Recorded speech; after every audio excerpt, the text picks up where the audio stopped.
Hello everyone and welcome to the Kiki London YouTube channel. My name is Amanda and in today's video we're going to be doing a rubber base infill and some chrome stamping, so I really hope you all enjoy watching. Now to start off with, I have got RB18 on my nails and I've been wearing this for around 2 weeks, so there is only a little bit of growth, but I thought it was a good time to do a infill before I take these nails off and do something a little bit different. Now I pretty much always have a rubber base on my nails. I just absolutely love wearing it. I've got quite weak, thin nails and this just makes my nails feel so much more stronger.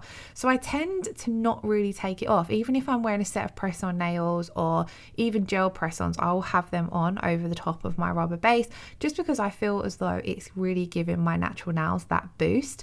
However, recently I've taken, or not even recently, for quite a while now, I've preferred infilling the rubber base compared to completely taking it off and doing a new set. So you might have seen a few infill videos on the channel before, but as soon as I was doing that to my nails this week, I thought I would show you guys again, and then also we can talk a little bit in depth about how to do it and the reasons why. Now first of all, I have give my nails a good scrub with some alcohol, and then I've pushed back the skin using the Sofia Cuticle tool just to expose as much of that new nail plate as possible. So I wasn't actually doing any prep as such with it then, I was just pushing back all that living tissue.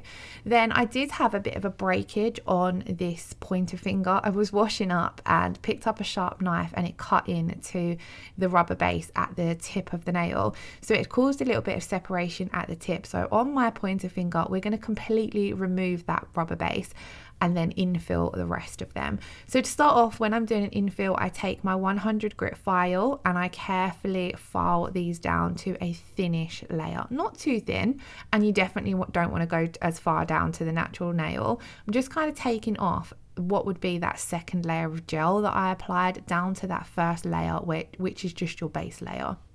So it's easier to do this with the 100 grit file as it's a coarser grit, so it's going to speed up the process. However, you do need to be very careful. So if you're not confident doing it with 100 grit, you can of course do this with a 180 grit as well. But it will take you a little bit longer. So the 100 grit is coarser, it's going to be faster, but you do need to be careful with it. Where the 180 grit is a lot more gentle, so therefore a lot more slower. So as you can see, I'm just going in one direction, using the length of my file to file these down, always checking the nails, taking my time that I'm not filing down too thin. So I'll do a couple of strokes with my file, look at the nails, and then file again. This helps to avoid over filing them.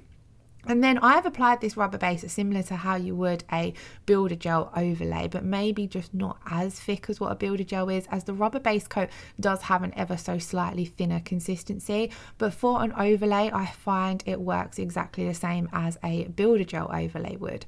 So as I mentioned, on this pointer finger, we've got some separation at the tip of the nail. So I'm filing this one down thinner because I'm going to do a complete removal. So I want to get this rubber base layer as thin as possible, but without going to that natural nail plate, because you don't want to risk hitting your natural nail plate too much, especially with a 100 grit file. So that's also why you need to be careful when you're debulking the other nails, that you're not hitting that new growth area. So I tend to just avoid that area with my 100 grit file, and then whilst this is soaking off, I'll go in on those other nails with my 180 grit file, but we'll talk about that when we get to it. So for now, on this nail, I'm taking a gel remover pad, taking out this is already pre-soaked with acetone, so I'm taking out that little pad that's inside, wrapping that around the nail, and then pulling off the little tab, and then these simply just seal down. If you don't have these, you can do exactly the same as you would with a lint-free pad, soak it in your acetone and then wrap it in, say, tin foil and some of the removal clips. I find this way the quickest way to remove any gel product.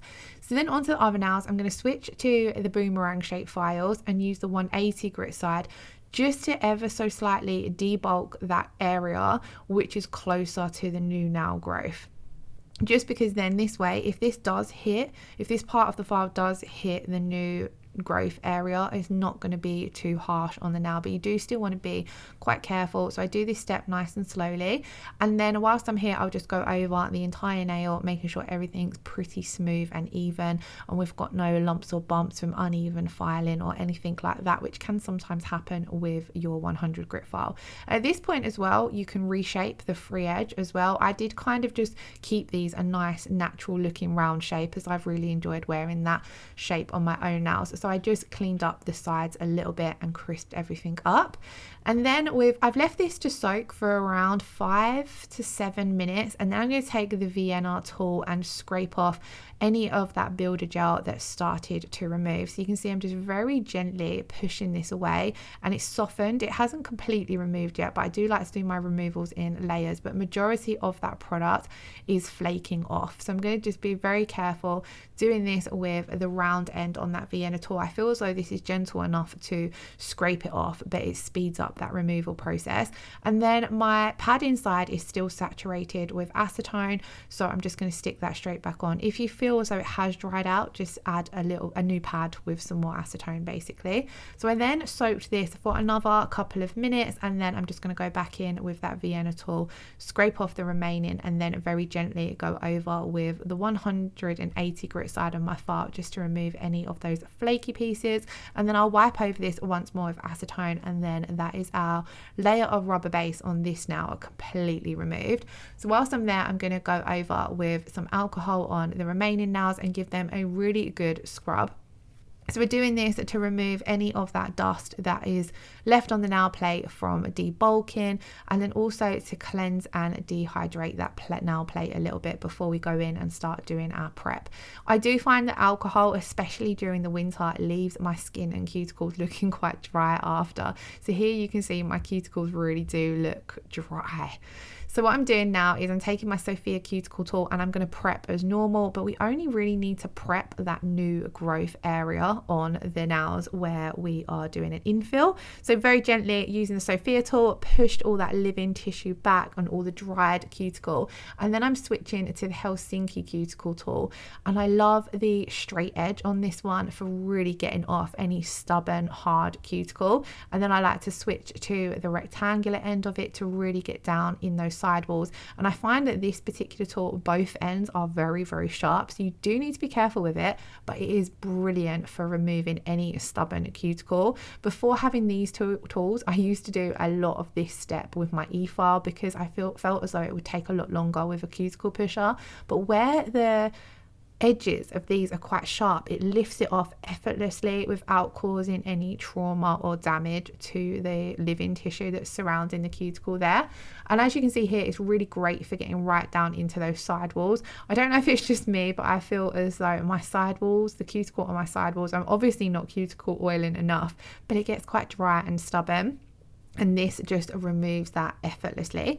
So I've done this on all of the nails, and then once we have got rid of all of that excess cuticle, dried, dead skin that you don't want on the nail plate, we're going to go in again and we're going to go in really quickly with the Milan cuticle nippers.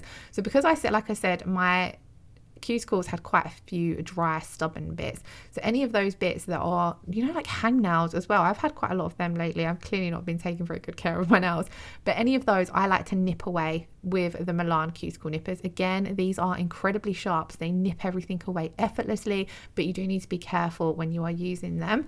So I'm just going to come in and just get rid of some of those little hangnail dead skin bits that are really unsightly, and then we're going to go in and give the nails a good scrub with some alcohol to cleanse and dehydrate before we go in and apply our primer. And I'm giving them a really good scrub at this point to make sure that any dead cuticle, any dust that was left behind from filing has all been completely removed. Then we need to go in and prime the nails. Now on the nails where we're doing an infill, we only need to apply that primer to the new growth area. You don't need to prime over the top of your layer of rubber base that you've left behind. However, on our nail where we are doing the whole complete new nail, of course you need to prime the entire nail. And then I'm going to be infilling with the same colour rubber base that I already had on my nail. So this is RB18. Depending on the shade you're going to use, you could infill with another shade. So you could come in with a slightly darker shade, but if you went in with a lighter shade, it might look a little bit patchy and uneven. It would depend on the color you're using, or if you're going to be putting any nail art or gel polish on top, then of course it wouldn't be noticeable. So for example, if you knew you were going to be coming in with a color over the top of this, you could infill with any color, even clear, because you're not going to be seeing the color from the rubber base anyway. So I'm going to start off by applying my first coat on my new nail. So I'm just going to apply a thin layer of base coat on this now. So I come in to begin with my bottle brush, really work that first coat into the prepped natural nail plate, and then I'm going to get that as close to the cuticle as possible, and then I switch to using my stripe liner brush just to get really nice and closer to the cuticle and also make it look a lot neater. And then I'm just floating over to even out that gel polish. I really apologize for my voice. I've had a cold and I've been non-stop coughing, and I feel as though I'm slowly losing my voice, even though I feel a bit better. My voice just sounds really groggy, so it's super annoying.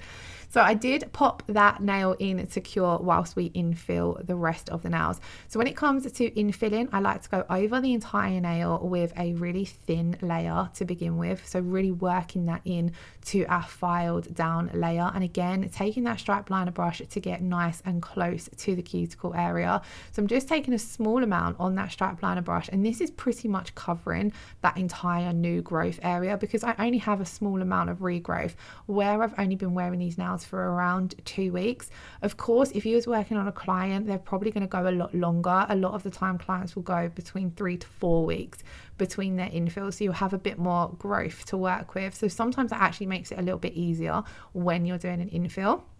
So once I've got that first layer down, I'm going to come in with a small ball of gel and use this as my builder layer. Now, of course, we're working on short overlays, so we're not building up a huge nail, but I do like to have a nice natural looking apex there. And then on this layer as well, I will also come around and cap that free edge. And I feel as though this really helps strengthen the tips of my nails, which is where I usually get a lot of breakages. I'm quite hard and heavy handed. I do lots of bits where I don't wear things like gloves when you should. So capping that free edge, I find really helps give that a little bit of additional strength. So we're going to repeat that step on the ring and the little finger. So I'm always going in first of all with a fairly thin layer over the entire nail, and then taking my stripe liner brush to get nice and close to that cuticle area. So I'm working with the product here very similar to how you do with a builder gel, where you do your slip layer. So we keep this first layer wet, and then when we come in with our larger ball of gel, we float it into that wet slip layer. So as you can see, I take that ball of gel and I try to keep it on the bottom half of one side of the brush, and I completely clean off the other side of the brush. This way we're not going in with too much product on our brush that we've got to chase it around the nail. By going in with a small amount of product, you've got a lot more control over that gel. And then as well, when you're doing a short set of nails, you're not going to need loads of product anyway. If you do feel as though you've not got enough on your brush, you can go back in and pick up a little bit more gel, but I always like to go in with a little bit less than what I might necessarily need, rather than a little bit more, if that makes sense. On my little finger, as I always say, I really struggle with my little finger because it's such a tiny nail bed. So I do a lot of the work on this now with my stripe liner brush. So I took a little bit more gel on the brush here than what I would have done on the other nails, just because I've got a bit more of an area to fill in. So again, the stripe liner brush is amazing if you have any clients with teeny tiny nail beds. So I haven't cured any of the nails whilst I only cured the pointer finger, so I haven't cured any of the others. So this gives your gel a little bit of time to self-level. If you do feel as though your application has gone a little bit uneven, it wouldn't as much when you're working on a client because they're keeping their hand in the one position. But obviously when you're working on your own hand and you're moving your nails around or your hand around, you might find that the gel has gone uneven. I'm lucky in this situation it hasn't, but if it has, you can just go in and touch the gel up with your stripe liner brush or hold your hand upside down for a few seconds to help that self-level. So we then put this in to cure for 30 seconds, and then that is our infilled nails finished. But of course on our pointer finger, where we're doing a complete new nail, nail, we need to come in and do our builder layer. So I'm starting off with my slip layer to begin with, getting a nice even coat of this over the entire nail, and then going in with my strap liner brush to get that nice neat cuticle line. I don't think I could live without the strap liner brush now. I've become very dependent on it for when it comes to getting a nice neat cuticle line and getting closer to those cuticles. And I find as though it's really helped eliminate any lifting that I used to get down at that cuticle area. I think it's a combination of the good tools, so I'm getting really good prep, but then also I'm not hitting the cuticle area at all with my bottle brush because I'm only going up to that cuticle area with my strap liner brush. So then we're going to come in and build up the rest of this nail, which is very similar to our infill nails, but just doing it ever so slightly thicker because we haven't got that original layer left on the nail. So I'm working this from side to side using a really gentle technique. You don't want to work too quickly with your gel as it can end up putting air bubbles into the product, which you don't want.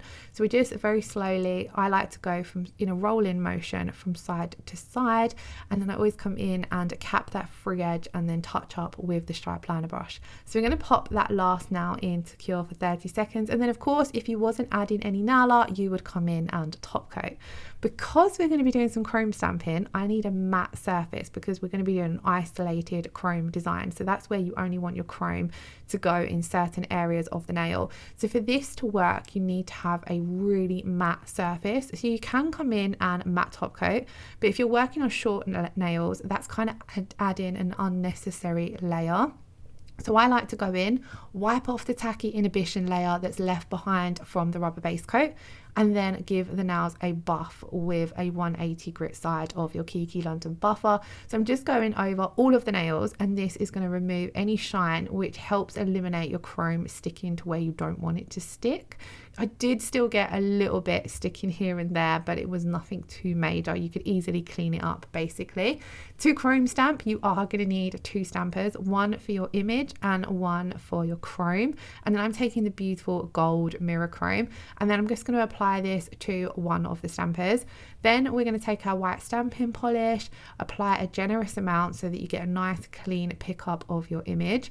Once I've picked up my image, I want to remove any images that I don't want to go down on the nail. So all those little excess pieces of picture that you've picked up, get rid of those because otherwise your chrome is going to stick to them.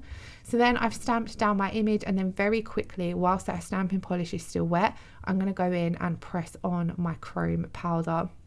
So predominantly the chrome, the excess chrome has stuck on the skin around the area, so it's easy to dust that off or wipe it off with a little bit of alcohol, which I will show you once we've finished all of the chrome stamping. You want to leave that to dry before you go in and start brushing at it. If we brushed it now, there's a chance that the stamping polish underneath is still wet, and then you're going to smudge your image. So here I am using the sticky stamping polish, so this does stay wetter for a little bit longer. However, I have done this with normal stamping polish. In this video actually, I used the sticky stamping polish on all my fingers. I did my thumb off camera, but the sticky polish was running out, so I used normal white stamping polish, and it worked exactly the same. So what we're going to do now is, whilst you're leaving those nails to dry, so as I was saying, you don't want to go in and brush too quickly after you've just stamped it because you could smudge your image, and you also don't want to use a too harsh brush. So you see, when I was prepping my nails, I was using quite a plasticky bristled brush. If you used that, again, you'd probably scratch and ruin your image. So you want to make sure that you go in and use a really soft brush to dust off that excess chrome. So I like to use the Kiki London dust brush for this. So we're just going to come on now and stamp on our last snowflake. I went for a different snowflake on each nail and tried to position them in different places as well. And as you can see, it's really, really simple to do this. The hardest part is that you've got to work fast. So that's why you want to make sure that you've got everything prepared. So I like to have my stamper topped up with its chrome and everything before I go in and stamp my image, because the stamping polish dries super quickly, so you need to make sure that you're getting that chrome on it before it dries. So you want to make sure it's still wet and tacky. So as you see there, I took my dust brush and give the nails a really good dust, and majority of that excess chrome powder has come off. So then I'm just going to go in with my round nail art brush and a little bit of alcohol just to remove those stubborn bits of chrome that have stuck on the skin around the nails. and in the cuticles and things like that.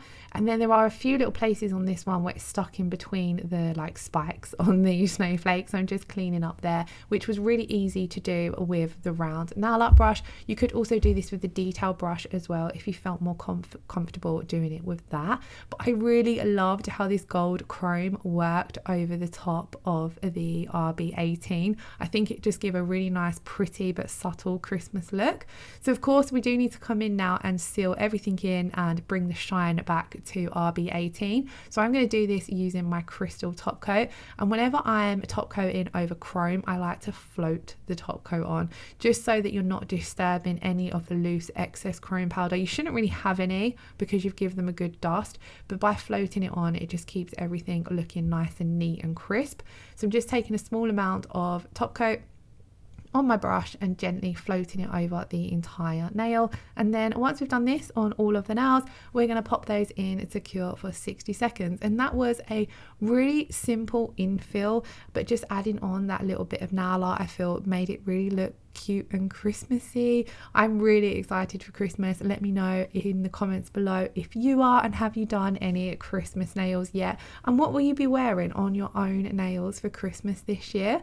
So once I had cured my top coat, just look at the beautiful shine. I absolutely love the crystal top coat, but it was definitely time to bring back some nourishment into my cuticles. So I'm going to take the Coconut Escape cuticle oil and apply a small drop of this to all of the nails and give this a really good rub in. Take a good couple of minutes to really massage this into your cuticles. And then what I like to do is, whilst I've still got a little bit of the cuticle oil on my skin and hands, I will take the K&S Woody Rose hand lotion and then add a pump of this on, give it a really good rub in, and then this leaves your skin feeling amazing. If you are looking for a last minute Christmas gift for somebody, I would highly recommend the K&S hand lotion. Everyone's going to love it, and they're all going to be thanking you for giving them soft skin, and it teams really nicely with the K&S skin scrubs as well. So if you haven't already checked them out, then do consider it.